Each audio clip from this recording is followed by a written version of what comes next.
আসসালামু আলাইকুম রহমতুল্লাহি ওবরাকাতু।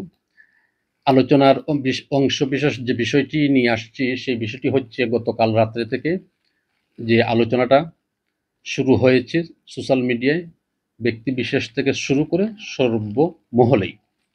সেই বিষয়টি হচ্ছে জুলাই আন্দোলন।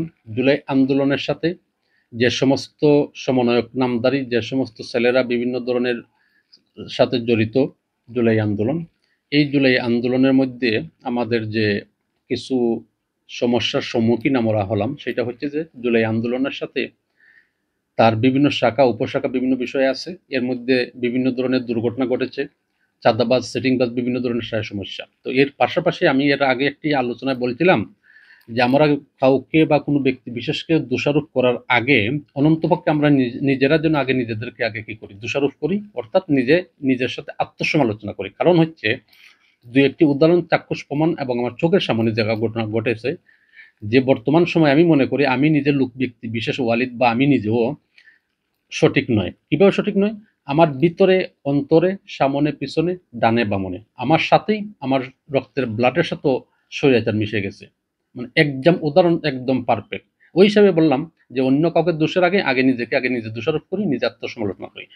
তো আলোচ্য যে বিষয়ের মধ্যে আমি যে বিষয়টা নিয়ে আসলাম যে গত হালকা রাত্রের ঘটনা, ডাবির ঘটনা থেকে শুরু করে বৈষম্য বিরোধী ছাত্র আন্দোলনের যে বিষয়, এর পাশাপাশি এনসিপির ঘটনা, আব্দুল কাদের, মাহিন সরকার, হ্যাঁ, এদের যে বিষয়টা। তো মূলত ওদের বিষয়টা আরো আগ থেকে শুরু, ফেব্রুয়ারি, তখন এতটুকু আলোচনা কেউ জানতো না, বোঝার কোনো উপায় ছিল না।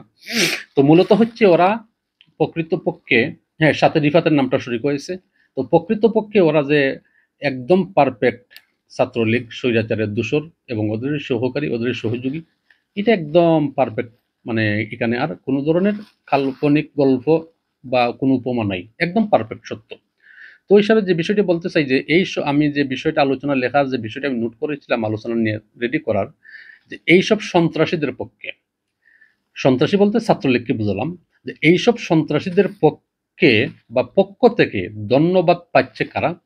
সন্ত্রাসীদের পক্ষ থেকে ধন্যবাদ পাচ্ছে রাজনীতির নতুন বন্দোবস্তকারী যে ছেলেরা আমাদের জুলাই আন্দোলনে আমাদের রক্তে মাংসে জীবনে বিসর্জন করে আমরা কম বেশ 2000 জুলাই যোদ্ধা শহীদ হয়েছে, যারা নিহত হয়েছে, আহত, সব মিলিয়ে এদের রক্তের উপরে যারা আমরা আজ ক্ষমতায় বসে আছি, এই সমস্ত আমাদের যে অংশীদার যারা, এরা এর মধ্যে কিছু ভাগ হয়েছে মির্জাফর দুষ্কৃতিকারী। এই মির্জাফরের ছেলেরাই হচ্ছে এই ওরা, আব্দুল কাদের এবং এই যে মাহিন সরকার এই পর্যায়ে, এবং তাদের সাথে আরো যারা আসছে।